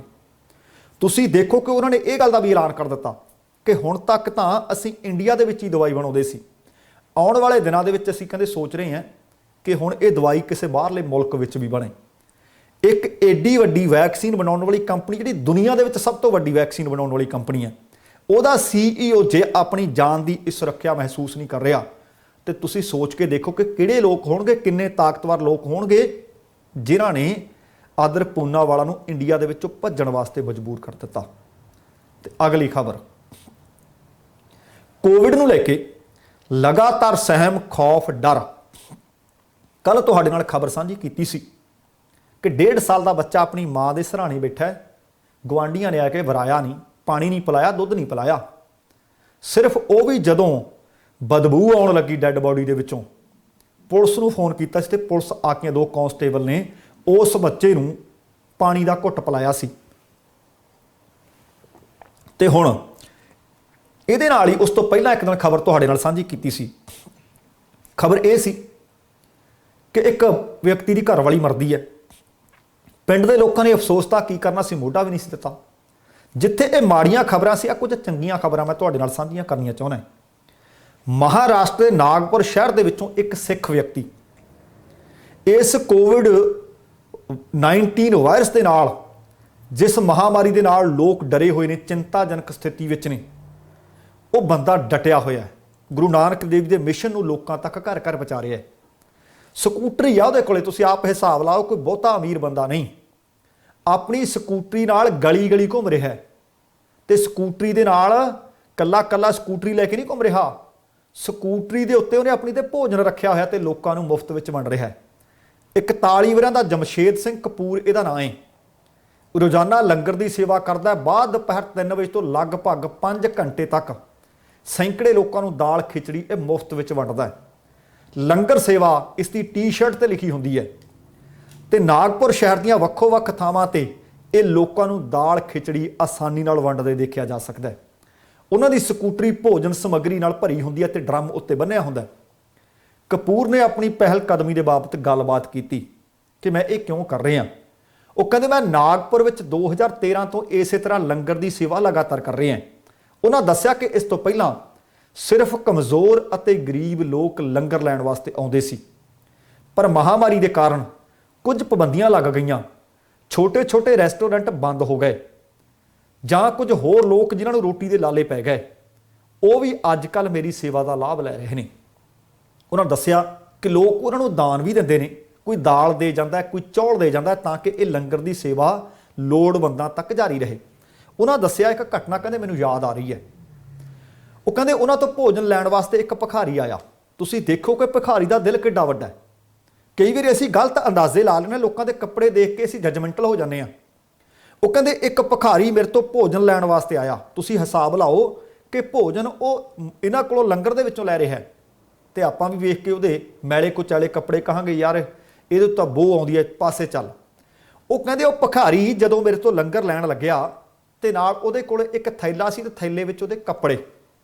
ਕਹਿੰਦੇ ਮੈਨੂੰ ਕਹਿੰਦਾ ਮੇਰੇ ਕੱਪੜੇ ਰੱਖ ਲਓ। ਕਹਿੰਦੇ ਮੈਂ ਉਹਨਾਂ ਨੂੰ ਪੁੱਛਿਆ ਕਿ ਇਹ ਕੀ ਨੇ। ਉਹ ਕਹਿੰਦਾ ਇਹਦੇ 'ਚ ਮੇਰੇ ਕੱਪੜੇ ਹੈ, ਮੈਨੂੰ ਪਤਾ ਨਹੀਂ ਮੈਂ ਬਿੰਦ ਦਾ ਪਰਾਉਣਾ ਪਲ ਦਾ ਪਰਾਉਣਾ, ਮੇਰੀ ਕਿਸੇ ਵਕਤ ਵੀ ਮੌਤ ਹੋ ਸਕਦੀ ਹੈ, ਪਰ ਮੇਰੀ ਦਿਲੀ ਇੱਛਾ ਹੈ ਕਿ ਜਿਹੜੇ ਇਹਦੇ ਵਿੱਚ ਮੇਰੇ ਕੱਪੜੇ ਹੈ ਮੇਰੀ ਮੌਤ ਤੋਂ ਬਾਅਦ ਕਿਸੇ ਲੋੜਵੰਦ ਨੂੰ ਦੇ ਦਿੱਤੇ ਜਾਣ। ਉਹ ਕਹਿੰਦੇ ਇਹ ਕਹਿ ਕੇ ਉਹ ਥੈਲਾ ਫੜਾ ਕੇ ਖਾਣਾ ਮੇਰੇ ਤੋਂ ਲੈ ਕੇ ਚਲਾ ਗਿਆ। ਉਹਦੇ ਤੋਂ ਬਾਅਦ ਕਹਿੰਦੇ ਉਹਦੀ ਜਦੋਂ ਮੌਤ ਹੋਈ मैं उस थैले नूं खोलिया। कहते हैरानी की हद सी कि कपड़े तो उहदे विच सी, पर 25,000 रुपये भी नाल सी, जिसका कहते उन्हें मैनूं जिक्र नहीं सी कीता। उन्हें सिर्फ ये कहा कि मेरी मौत मैं बिंद झट दा पराउणा, मैनूं लगदा कि मेरा अंतिम समा नेड़े है, पर कहते उन्हें ये नहीं सी कहा कि मेरे विच 25,000 रुपये भी ने। तुसीं देखो कि उस भिखारी का दिल। उन्हां दस्सिया कि सिख धर्म के बानी साहिब श्री गुरु नानक देव जी की याद ये सेवा करते हैं, जिन्होंने साल 1512 ਦੇ ਵਿੱਚ नागपुर का दौरा किया सी ਅਤੇ ਉੱਥੋਂ ਦੇ ਆदिवासियों ਨੂੰ लंगर सेवा प्रदान की सी। उन्होंने दस्सिया कि लोड़वंदां लई हर समय लंगर सेवा शुरू करने का उन्हों का सुपना सी ते हुण 2013 तो वो लगातार ये सेवा करते आ रहे हैं। ये कुछ चंगियां खबरां ने, पॉजिटिव खबरां ने। इसी तरह की खबर एक होर भी मिल रही है। आम तौर पर गुआढ़ी नूं गुआढ़ी नहीं पछाण रहा। जिस तरह मैं जिक्र कर रहा सी कि गुआढ़ियां ने भी उस बच्चे नूं आके वराया नहीं, चुप नहीं कराया। पिंड दे लोकां ने उस बजुर्ग की घरवाली का अफसोस करना एक पासे मोढा तक ना दिता। ते आह खबर एक होर चंगी है। भावें मुल्क दे विच कोविड की लहर है, मुंबई तो खबर आ रही है कि एक अध्यापक अंग्रेजी पढ़ाउण वाला कोविड के मरीजों की मदद कर रहा है। पेशे तो अध्यापक है, दत्तात्रेय सावंत इहदा नाम है ते अजकल ये आटो रिक्शा चला रहा है। आटो रिक्शा चलाउण दा मकसद सुन के तुसीं हैरान होवोगे कि कोविड के मरीजों नूं जिन्हां नूं कोई सवारी बिठाउंदा नहीं, उन्हां नूं मुफ्त विच ये अपनी आटो रिक्शा की सर्विस दे रहा है। PPE किट उहने पाई हुंदी है, गड्डी नूं प्रॉपर सैनिटाइज करता है, भाव आटो नूं अपने नूं सैनिटाइज करता है। मुकम्मल जिहड़ियां सावधानियां वरतनियां चाहीदियां सी, ओह सावधानियां वरतदी है। मरीजों को वो मुफ्त विच उन्हां दे घर तो हस्पताल अते हस्पताल तो घर छड्ड के आउंदा है। मुंबई के उप नगरी ਘਾਟ ਕੋਪਰ ਦੇ ਰਹਿਣ ਵਾਲੇ ਸਵੰਤ ਗਿਆਨ ਸਾਗਰ ਵਿਦਿਆ ਮੰਦਰ ਸਕੂਲ ਦੇ ਵਿੱਚ ਅੰਗਰੇਜ਼ੀ ਦੇ ਅਧਿਆਪਕ ਹੈ। ਉਹਨਾਂ ਦੱਸਿਆ ਕਿ ਮੈਂ ਮਰੀਜ਼ਾਂ ਨੂੰ ਘਰੋਂ ਹਸਪਤਾਲ ਭਾਵ ਮੁਫਤ ਵਿੱਚ ਚੁੱਕਦਾ ਤੇ ਛੱਡਦਾ। ਉਹ ਕਹਿੰਦੇ ਮੁਲਕ ਵਿੱਚ ਜਦੋਂ ਤੱਕ ਕਰੋਨਾ ਰਹੇਗਾ ਇਹ ਮੇਰੀ ਸੇਵਾ ਜਾਰੀ ਰਹੇਗੀ। ਉਹ ਕਹਿੰਦੇ ਪੂਰੇ ਮੁਲਕ ਦੇ ਵਿੱਚ ਅੱਜ ਬੁਰੇ ਹਾਲ ਨੇ ਤੇ ਬੁਰੇ ਹਾਲਾਤਾਂ ਦੇ ਵਿੱਚੋਂ ਲੋਕ ਲੰਘ ਰਹੇ ਨੇ। ਹਰ ਥਾਂ ਦਿਲ ਨੂੰ ਦਰਦ ਦੇਣ ਵਾਲੀਆਂ ਖਬਰਾਂ ਵੇਖੀਆਂ ਸੁਣੀਆਂ ਜਾ ਰਹੀਆਂ ਨੇ, ਪਰ ਮਦਦ ਕਰਨ ਵਾਲੇ ਹੱਥ ਲੋਕਾਂ ਵੱਲ ਘੱਟ ਵੱਧ ਰਹੇ ਹੈ। ਇਸ ਕਰਕੇ ਮੈਂ ਕੋਸ਼ਿਸ਼ ਕੀਤੀ ਹੈ ਕਿ ਇਹ ਵੀ ਮੇਰਾ ਇੱਕ ਇਨਸਾਨੀਅਤ ਦੇ ਤੌਰ ਤੇ ਧਰਮ ਹੈ, ਫਰਜ਼ ਹੈ, ਤੇ ਮੈਂ ਜਿੰਨੀ ਦੇਰ ਤੱਕ ਕੋਵਿਡ ਰਹੇਗਾ ਇਹ ਆਟੋ ਰਾਹੀਂ ਲੋਕਾਂ ਨੂੰ ਮੁਫਤ ਵਿੱਚ ਸੇਵਾ ਦਿੰਦਾ ਰਹਾਂਗਾ। ਅਗਲੀ ਜਿਹੜੀ ਖਬਰ ਹੈ ਤੁਸੀਂ ਦੇਖੋ ਕਿ ਲੋਕ ਸਮਾਜ ਸੇਵੀ ਸੰਸਥਾਵਾਂ ਤੱਕ ਆ ਰਹੀਆਂ ਨੇ, ਗੁਰਦੁਆਰਾ ਸਾਹਿਬ ਅੱਗੇ ਆ ਰਹੇ ਨੇ। ਅੰਗਰੇਜ਼ੀ ਪੜ੍ਹਾਉਣ ਵਾਲੇ ਅਧਿਆਪਕ ਦੀ ਖਬਰ, ਉਹਦੇ ਤੋਂ ਪਹਿਲਾਂ ਇੱਕ ਸਿੱਖ ਦੀ ਖਬਰ। ਪਰ ਦੂਸਰੇ ਪਾਸੇ ਕੇਂਦਰ ਸਰਕਾਰ ਕੀ ਕਰ ਰਹੀ ਹੈ? ਲਗਾਤਾਰ ਬੀਤੇ ਕਈ ਦਿਨ ਤੋਂ ਅਦਾਲਤਾਂ ਵੱਲੋਂ ਝਾੜਿਆ ਜਾ ਰਿਹਾ, ਝੰਬਿਆ ਜਾ ਰਿਹਾ ਹੈ ਤੇ ਜਾਣਕਾਰੀ ਮਿਲੀ ਹੈ ਕਿ ਦਿੱਲੀ ਹਾਈ ਕੋਰਟ ਨੇ ਕੇਂਦਰ ਨੂੰ ਫਿਰ ਤੋਂ ਨਿਰਦੇਸ਼ ਦਿੱਤਾ ਹੈ ਕਿ ਦਿੱਲੀ ਵਿੱਚ ਅੱਜ ਹੀ 490 ਮੀਟ੍ਰਿਕ ਟਨ ਆਕਸੀਜਨ ਮੁਹੱਈਆ ਕਰਵਾਵੇ ਜਾਂ ਫਿਰ ਅਪਮਾਨ ਦੀ ਕਾਰਵਾਈ ਦਾ ਸਾਹਮਣਾ ਕਰੇ। ਮਾਨਯੋਗ ਅਦਾਲਤ ਨੇ ਆਕਸੀਜਨ ਸਪਲਾਈ ਦੀ ਕਮੀ ਦੇ ਕਾਰਨ ਬੱਤਰਾ ਹਸਪਤਾਲ ਦੇ ਵਿੱਚ ਜਿਹੜੀ 12 ਲੋਕਾਂ ਦੀ ਮੌਤ ਹੋਈ ਉਹਦਾ ਨੋਟਿਸ ਲੈ ਲਿਆ। ਜਸਟਿਸ ਵਿਪਨ ਸਾਂਘੀ ਅਤੇ ਜਸਟਿਸ ਰੇਖਾ ਪੱਲੀ ਦੇ ਬੈਂਚ ਨੇ ਕਿਹਾ ਕਿ ਸਿਰ ਉੱਤੋਂ ਕਾਫੀ ਪਾਣੀ ਹੁਣ ਲੰਘ ਚੁੱਕਿਆ ਹੈ, ਹੁਣ ਸਾਨੂੰ ਕੰਮ ਨਾਲ ਮਤਲਬ ਹੈ, ਬਸ ਬਹੁਤ ਹੋ ਗਿਆ। ਬੈਂਚ ਨੇ ਆਦੇਸ਼ ਨੂੰ ਸੋਮਵਾਰ ਤੱਕ ਜਾਂ ਅੱਧੇ ਘੰਟੇ ਤੱਕ ਟਾਲਣ ਦੀ ਵੀ ਕੇਂਦਰ ਦੀ ਅਪੀਲ ਮੁੱਢੋਂ ਰੱਦ ਕਰ ਦਿੱਤੀ। ਕੇਂਦਰ ਦੇ ਵਕੀਲਾਂ ਨੇ ਜਦੋਂ ਇਹ ਕਿਹਾ ਕਿ ਆਕਸੀਜਨ ਸੰਕਟ ਦਾ ਮੁੱਦਾ ਸੁਪਰੀਮ ਕੋਰਟ ਕੋਲ ਵੀ ਹੈ, ਜੋ ਅੱਜ ਆਪਣਾ ਆਦੇਸ਼ ਜਨਤਕ ਕਰੇਗਾ, ਤਾਂ ਫਿਰ ਮਾਨਯੋਗ ਅਦਾਲਤ ਦੇ ਇਸ ਬੈਂਚ ਨੇ ਕਿਹਾ ਕਿ ਕੀ ਤੁਹਾਡਾ ਮਤਲਬ ਇਹ ਕਿ ਜਦੋਂ ਤੱਕ ਲੋਕ ਦਿੱਲੀ ਵਿੱਚ ਮਰ ਰਹੇ ਹੈ ਤਾਂ ਅਸੀਂ ਆਪਣੀਆਂ ਅੱਖਾਂ ਬੰਦ ਕਰਕੇ ਬੈਠ ਜਾਈਏ? ਬੈਂਚ ਦੀਆਂ ਸਖਤ ਟਿੱਪਣੀਆਂ ਸੀ, ਗੰਭੀਰ ਟਿੱਪਣੀਆਂ ਸੀ। ਬੈਂਚ ਨੇ ਕਿਹਾ ਕਿ ਕੇਂਦਰ ਨੇ ਦਿੱਲੀ ਦੀ 490 ਮੀਟ੍ਰਿਕ ਟਨ ਆਕਸੀਜਨ ਦੀ ਵੰਡ ਕੀਤੀ ਹੈ ਅਤੇ ਤੁਸੀਂ ਇਸ ਨੂੰ ਤੁਰੰਤ ਪੂਰਾ ਕਰੋ। ਹਾਈ ਕੋਰਟ ਨੇ ਇਹ ਵੀ ਕਿਹਾ ਕਿ ਦਿੱਲੀ ਇੱਕ ਅਯੋਗ ਕਰਾਰ ਨਹੀਂ, ਇਸ ਦੇ ਵਿੱਚ ਇਹ ਕੋਈ ਆਪਾਂ ਇਹ ਨਹੀਂ ਕਹਿੰਦੇ ਕੋਈ ਇਹ ਅਯੋਗਿਕ ਇਕਾਈ ਹੈ ਜਾਂ ਤੁਸੀਂ ਇਹਨੂੰ ਅਯੋਗ ਕਰਾਰ ਦਿੱਤਾ ਹੋਇਆ ਕਿ ਇੱਧਰ ਧਿਆਨ ਹੀ ਨਹੀਂ ਦੇਣਾ। ਉਹ ਕਹਿੰਦੇ ਇੱਥੇ ਤੁਹਾਨੂੰ ਜਿਹੜੇ ਟੈਂਕਰ ਕਹਿੰਦੇ ਹੋ ਕਿ ਟੈਂਕਰ ਨਹੀਂ, ਟੈਂਕਰਾਂ ਦਾ ਪ੍ਰਬੰਧ ਵੀ ਕੇਂਦਰ ਸਰਕਾਰ ਨੇ ਕਰਨਾ, ਕੇਂਦਰ ਸਰਕਾਰ ਦੀ ਜ਼ਿੰਮੇਵਾਰੀ ਹੈ। 20 ਅਪ੍ਰੈਲ ਨੂੰ ਦਿੱਲੀ ਨੂੰ ਜਿਹੜੀ ਤੁਸੀਂ ਆਕਸੀਜਨ ਦੀ ਸਪਲਾਈ ਅਲਾਟਮੈਂਟ ਕਰਨ ਦੀ ਗੱਲ ਆਖੀ ਸੀ, ਤੁਸੀਂ ਦੱਸੋ, ਕਹਿੰਦੇ ਅੱਜ ਤੱਕ ਇੱਕ ਵੀ ਦਿਨ ਉਹ ਅਲਾਟ ਕੀਤੀ ਸਪਲਾਈ ਤੁਸੀਂ ਦਿੱਲੀ ਨੂੰ ਦਿੱਤੀ? ਜੇ ਨਹੀਂ ਦਿੱਤੀ ਤਾਂ ਕਿਉਂ ਨਹੀਂ ਦਿੱਤੀ, ਇਹਦਾ ਜਵਾਬ ਦਿਓ। ਅਗਲੀ ਬਹੁਤ ਵੱਡੀ ਖਬਰ ਹੈ, ਪੰਜਾਬ ਦੀ ਰਾਜਨੀਤੀ ਦੇ ਵਿੱਚ ਗਰਮਾ ਗਰਮੀ ਹੈ, ਪਾਰਾ ਸਿਖਰਾਂ ਨੂੰ ਛੂਹ ਰਿਹਾ ਹੈ। ਜਿਸ ਤਰ੍ਹਾਂ ਗਰਮੀ ਵੱਧ ਰਹੀ ਹੈ ਉਸੇ ਤਰ੍ਹਾਂ ਪੰਜਾਬ ਦੀ ਰਾਜਨੀਤੀ ਵੀ ਗਰਮਾ ਰਹੀ ਹੈ। ਖਬਰ ਮਿਲ ਰਹੀ ਹੈ ਕਿ ਪੰਜਾਬ ਦੇ ਮੁੱਖ ਮੰਤਰੀ ਕੈਪਟਨ ਅਮਰਿੰਦਰ ਸਿੰਘ ਅਤੇ ਨਵਜੋਤ ਸਿੰਘ ਸਿੱਧੂ ਦੇ ਵਿਚਕਾਰ ਇੱਕ ਦੂਸਰੇ ਦੇ ਉੱਤੇ ਨਿਸ਼ਾਨੇ ਵਿੰਨੇ ਜਾ ਰਹੇ ਨੇ, ਪਲਟਵਾਰ ਹੋ ਰਹੇ ਨੇ। ਇਹ ਸਿਲਸਿਲਾ ਬੀਤੇ ਕਈਆਂ ਦਿਨਾਂ ਤੋਂ ਜਾਰੀ ਹੈ ਅਤੇ ਅੱਜ ਵੀ ਲਗਭਗ ਇਸੇ ਤਰ੍ਹਾਂ ਹੋਇਆ ਹੈ। ਨਵਜੋਤ ਸਿੰਘ ਸਿੱਧੂ ਨੇ ਕੈਪਟਨ ਅਮਰਿੰਦਰ ਸਿੰਘ ਨੂੰ 2017 ਵਿਧਾਨ ਸਭਾ ਚੋਣਾਂ ਤੋਂ ਪਹਿਲਾਂ ਦਿੱਤੇ ਬਿਆਨ ਯਾਦ ਕਰਵਾਏ। ਨਵਜੋਤ ਸਿੰਘ ਸਿੱਧੂ ਨੇ ਕਿਹਾ ਕਿ ਵੱਡੇ ਵੱਡੇ ਵਾਅਦੇ ਤਾਂ ਕੀਤੇ, ਪਰ ਮੁੱਖ ਮੰਤਰੀ ਕੈਪਟਨ ਅਮਰਿੰਦਰ ਸਿੰਘ ਇਹਦੇ ਚੋਂ ਨਿਕਲਿਆ ਕੀ? ਲੋਕਾਂ ਨਾਲ ਕੀਤੇ ਵਾਅਦੇ ਪੂਰੇ ਕਿਹੜੇ ਕੀਤੇ? ਨਵਜੋਤ ਸਿੰਘ ਸਿੱਧੂ ਨੇ ਸੋਸ਼ਲ ਮੀਡੀਆ ਤੇ ਇੱਕ 2017 ਦੀ ਚੋਣ ਤੋਂ ਪਹਿਲਾਂ ਦੀ ਵੀਡੀਓ ਅਤੇ ਇੱਕ ਹੁਣ 2021 ਦੀ ਵੀਡੀਓ ਆਡਿਟ ਕਰਕੇ ਕੁਝ ਇੱਕ ਕਲਿੱਪ ਜਿੱਥੇ ਉਹ ਬੋਲ ਰਹੇ ਨੇ ਉਹ ਸਾਂਝੀ ਕੀਤੀ। ਉਹਨਾਂ ਨੇ ਪੁਰਾਣੀ ਵੀਡੀਓ ਦੇ ਵਿੱਚ ਕੈਪਟਨ ਅਮਰਿੰਦਰ ਸਿੰਘ ਦੇ ਬਾਰੇ ਦੱਸਿਆ ਕਿ ਆਹ ਸੁਣੋ, ਦੇਖੋ ਕੀ ਆਖ ਰਹੇ ਨੇ। ਉਹ ਕਹਿੰਦੇ ਸੀ ਕਿ ਜੇਕਰ ਉਹਨਾਂ ਦੀ ਪੰਜਾਬ ਦੇ ਵਿੱਚ ਸਰਕਾਰ ਬਣੀ ਤਾਂ ਉਹ ਬਾਈਬਲ ਕਲਾਂ ਦੀ ਬੇਅਦਬੀ ਦੀ ਜਾਂਚ ਕਰਵਾਉਣਗੇ, ਉਹ ਗੋਲੀ ਕਾਂਡ ਜਿਹੜਾ ਵਾਪਰਿਆ ਸੀ ਉਹਦੇ ਦੋਸ਼ੀਆਂ ਨੂੰ ਗ੍ਰਿਫਤਾਰ ਕਰਨਗੇ ਤੇ ਇਹਦੇ ਵਿੱਚੋਂ ਕਹਿੰਦੇ ਕੀ ਨਿਕਲੂ? ਦੋਸ਼ੀ ਬਾਦਲ ਨਿਕਲਣਗੇ। ਮੁੱਖ ਮੰਤਰੀ ਕੈਪਟਨ ਅਮਰਿੰਦਰ ਸਿੰਘ ਆਖ ਰਹੇ ਹੈ ਕਿ ਬਾਦਲਾਂ ਨੇ ਬਰਗਾੜੀ ਦੇ ਵਿੱਚ ਗੋਲੀ ਚਲਵਾਈ ਸੀ, ਜਿਸ ਵਿੱਚ 2 ਨੌਜਵਾਨਾਂ ਦੀ ਮੌਤ ਹੋ ਗਈ ਸੀ। ਵੀਡੀਓ ਦੇ ਵਿੱਚ ਕੈਪਟਨ ਅਮਰਿੰਦਰ ਸਿੰਘ ਕਹਿ ਰਹੇ ਨੇ ਕਿ ਬਰਗਾੜੀ ਵਿੱਚ ਪੁਲਿਸ ਨੂੰ ਗੋਲੀ ਚਲਾਉਣ ਦਾ ਹੁਕਮ ਐਸਪੀ ਨੇ ਦਿੱਤਾ ਸੀ, ਪਰ ਐਸਪੀ ਨੂੰ ਹੁਕਮ ਮੁੱਖ ਮੰਤਰੀ ਨੇ ਦਿੱਤਾ ਸੀ। ਇਹਦੇ ਤੋਂ ਇਲਾਵਾ ਜਿਹੜੀ ਨਵੀਂ ਵੀਡੀਓ ਹੈ 2021 ਵਾਲੀ, ਉਹ ਵੀ ਉਹਨਾਂ ਨੇ ਨਾਲ ਪਾਈ ਹੈ, ਜਿਸ ਦੇ ਵਿੱਚ ਕੈਪਟਨ ਅਮਰਿੰਦਰ ਸਿੰਘ ਆਖ ਰਹੇ ਹੈ ਕਿ ਇਹ ਹੁਣ ਕਹਿਣ ਦੀਆਂ ਗੱਲਾਂ ਨੇ ਕਿ ਬਾਦਲਾਂ ਨੂੰ ਫੜ ਕੇ ਅੰਦਰ ਦੇ ਦਿਓ। ਇਦਾਂ ਕਿੱਦਾਂ ਕਹਿੰਦੇ ਕਿਸੇ ਨੂੰ ਫੜ ਕੇ ਅੰਦਰ ਦਿੱਤਾ ਜਾ ਸਕਦਾ ਹੈ? ਉਹ ਸਿਰਫ SIT ਬਣਾ ਸਕਦੇ ਹੈ ਪਰ ਸਿੱਟ ਦੇ ਕੰਮ ਵਿੱਚ ਉਹ ਦਖਲ ਅੰਦਾਜ਼ੀ ਨਹੀਂ ਕਰ ਸਕਦੇ। ਬਿਲਕੁਲ ਦਰੁਸਤ ਆਖ ਰਹੇ ਆ। ਜੇ ਤੁਹਾਨੂੰ ਪਤਾ ਕਿ ਸਿਰਫ ਸਿੱਟ ਬਣਾਈ ਜਾ ਸਕਦੀ ਹੈ, ਉਹਦੇ ਕੰਮ ਵਿੱਚ ਦਖਲ ਅੰਦਾਜ਼ੀ ਨਹੀਂ ਕੀਤੀ ਜਾ ਸਕਦੀ। ਕੈਪਟਨ ਸਾਹਿਬ ਇਹ ਦੱਸਿਓ ਕਿ ਜਿਹੜਾ 2017 ਵਿਧਾਨ ਸਭਾ ਤੋਂ ਪਹਿਲਾਂ ਆਖ ਰਹੇ ਸੀ ਕਿ ਉਸ ਵਕਤ ਸਿੱਟ ਵੀ ਤੁਸੀਂ ਸੀ, ਕਾਨੂੰਨ ਵੀ ਤੁਸੀਂ ਸੀ, ਅਪੀਲ ਵੀ ਤੁਸੀਂ ਸੀ, ਦਲੀਲ ਵੀ ਤੁਸੀਂ ਸੀ, ਕਿ ਉਦੋਂ ਨਹੀਂ ਸੀ ਤੁਹਾਨੂੰ ਪਤਾ ਕਿ ਕਾਨੂੰਨ ਕੰਮ ਕਿਵੇਂ ਕਰਦਾ ਹੈ, ਕਿ ਉਦੋਂ ਤੁਸੀਂ ਵੋਟਾਂ ਲੈਣੀਆਂ ਸੀ। ਇਹਦੇ ਤੋਂ ਇਲਾਵਾ ਨਵਜੋਤ ਸਿੰਘ ਸਿੱਧੂ ਨੇ ਸੋਸ਼ਲ ਮੀਡੀਆ ਤੇ ਹੀ ਇਹ ਪੋਸਟ ਵੀ ਕੀਤਾ ਤੇ ਆਖਿਆ ਕਿ ਪੰਜਾਬ ਦੇ ਲੋਕਾਂ ਨੇ ਹਾਈ ਕੋਰਟ ਦੇ ਜੱਜ ਨੂੰ ਨਹੀਂ ਚੁਣਿਆ ਤੁਹਾਨੂੰ ਹੈ। ਫੈਸਲੇ ਨੂੰ ਗਲਤ ਆਖਣਾ ਹੀ ਕਾਫੀ ਨਹੀਂ, ਨਾਕਾਮੀ ਸਰਕਾਰੀ ਕਾਰਜਕਾਰੀ ਅਥਾਰਟੀ ਦੀ ਹੈ। ਉਹਨਾਂ ਇਹ ਵੀ ਲਿਖਿਆ ਕਿ ਮੇਰਾ ਸਟੈਂਡ ਕੱਲ, ਅੱਜ ਤੇ ਆਉਣ ਵਾਲੇ ਕੱਲ ਨੂੰ ਵੀ ਇਹੀ ਰਹੇਗਾ। ਪੰਜਾਬ ਦੀ ਰੂਹ ਲਈ ਇਨਸਾਫ, ਬਾਦਲਾਂ ਨੂੰ ਪੰਥ ਤੋਂ ਛੇਕਣ ਲਈ ਉਹ ਅਕਾਲ ਤਖਤ ਦੇ ਜਥੇਦਾਰ ਸਾਹਿਬ ਨੂੰ ਸਾਲ 2018 ਵਿੱਚ ਚਿੱਠੀ ਲਿਖ ਚੁੱਕੇ ਹੈ।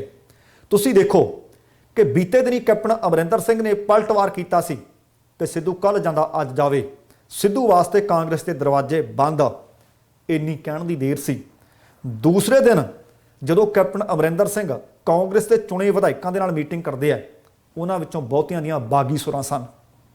ਇਹਦਾ ਮਤਲਬ ਕੈਪਟਨ ਨੂੰ ਜਿਹੜਾ ਜੱਫਾ ਨਵਜੋਤ ਸਿੰਘ ਸਿੱਧੂ ਨੇ ਮਾਰਿਆ, ਜਾਂ ਤਾਂ ਉਹ ਕਿਸ ਦੀ ਸ਼ੈ ਨਾਲ ਮਾਰ ਰਿਹਾ, ਸ਼ੈ ਆ ਉਹਨੂੰ ਕਿਸੇ ਦੀ, ਜਾਂ ਫਿਰ ਇਹ ਆਖ ਲਓ ਕਿ ਜਾਣ ਤੋਂ ਪਹਿਲਾਂ ਅਮਰਿੰਦਰ ਸਿੰਘ ਨੂੰ ਨੰਗਿਆਂ ਕਰਕੇ ਜਾਣਾ ਚਾਹੁੰਦਾ ਹੈ, ਜਾਂ ਫਿਰ ਉਹ ਵਿਰੋਧੀ ਧਿਰਾਂ ਦੇ ਵਿੱਚ ਆਪਣਾ ਸਥਾਨ ਬਣਾ ਰਿਹਾ ਹੈ ਕਿ ਆਹ ਦੇਖੋ ਮੇਰੀ ਵੇਟੇਜ ਕਿੰਨੀ ਹੈ, ਆਹ ਦੇਖੋ ਮੇਰਾ ਵਜ਼ਨ ਕਿੰਨਾ ਹੈ, ਮੈਂ ਕਿਹੜੇ ਤਰੀਕੇ ਨਾਲ ਕੰਮ ਕਰਦਾ, ਮੇਰੀ ਕਾਰਜਸ਼ੈਲੀ ਦੇਖ ਲਓ। ਪਰ ਨਵਜੋਤ ਸਿੰਘ ਸਿੱਧੂ ਦੇ ਇਹਨਾਂ ਬਿਆਨਾਂ ਤੋਂ ਕੁਝ ਲੋਕ ਖੁਸ਼ ਨੇ, ਕੁਝ ਲੋਕ ਨਾਰਾਜ਼ ਵੀ ਹੈ ਕਿ 2 ਸਾਲ ਚੁੱਪ ਕਿਉਂ ਰਿਹਾ। ਪਰ ਇਹ ਗੱਲ ਮੰਨਣੀ ਪਊ ਕਿ ਜਿਸ ਦਿਨ ਤੋਂ ਨਵਜੋਤ ਸਿੰਘ ਸਿੱਧੂ ਦੁਬਾਰਾ ਐਕਟਿਵ ਹੋਇਆ, ਉਹ 'ਚ ਆਮ ਆਦਮੀ ਪਾਰਟੀ, ਉਹ 'ਚ ਟਕਸਾਲੀ ਆਗੂ ਸੁਖਦੇਵ ਸਿੰਘ ਢੀਂਡਸਾ ਬ੍ਰਹਮਪੁਰਾ, ਉਹਦੇ 'ਚ ਭਾਰਤੀ ਜਨਤਾ ਪਾਰਟੀ, ਹਰ ਇੱਕ ਪਾਰਟੀ ਖਹਿਰਾ ਕੀ ਬੈਂਸ ਭਰਾ ਕੀ ਸਾਰੇ ਨਵਜੋਤ ਸਿੰਘ ਸਿੱਧੂ ਨੂੰ ਆਪਣੇ ਨਾਲ ਰਲਣ ਦੇ ਸੱਦੇ ਪੱਤਰ ਦੇ ਰਹੇ ਹੈ। ਜੇਕਰ ਉਹਨੂੰ ਪਾਰਟੀ ਦੇ ਵਿੱਚੋਂ ਬਾਹਰ ਦਾ ਰਸਤਾ ਦਿਖਾਉਣ ਦੀ ਕੋਈ ਗੱਲ ਕਰ ਰਿਹਾ ਤਾਂ ਉਹ ਸਿਰਫ ਤੇ ਸਿਰਫ ਕੈਪਟਨ ਅਮਰਿੰਦਰ ਸਿੰਘ ਹੈ। ਪਰ ਹਾਈ ਕਮਾਂਡ ਚੁੱਪ। ਪੰਜਾਬ ਕਾਂਗਰਸ ਮਾਮਲਿਆਂ ਵਾਸਤੇ ਜਿਹੜੇ ਇੰਚਾਰਜ ਲਾਏ ਨੇ ਹਰੀਸ਼ ਰਾਵਤ ਚੁੱਪ। ਕੁਝ ਲੋਕ ਇਹ ਕਿਆਫੇ ਲਾ ਰਹੇ ਹੈ ਕਿ ਕੈਪਟਨ ਅਮਰਿੰਦਰ ਸਿੰਘ ਦੇ ਬਾਬਤ ਹਾਈ ਕਮਾਂਡ ਨੇ ਵੇਖ ਲਿਆ ਕਿ ਸਾਡੇ ਚੁਣੇ ਹੋਏ ਵਿਧਾਇਕ ਇਸ ਗੱਲ ਦਾ ਜ਼ਿਕਰ ਕੈਪਟਨ ਅਮਰਿੰਦਰ ਸਿੰਘ ਦੇ ਮੂੰਹ ਤੇ ਆਖ ਰਹੇ ਹੈ ਕਿ ਲੋਕਾਂ ਨੇ ਸਾਨੂੰ ਪਿੰਡਾਂ 'ਚ ਵੜਨ ਨਹੀਂ ਦੇਣਾ।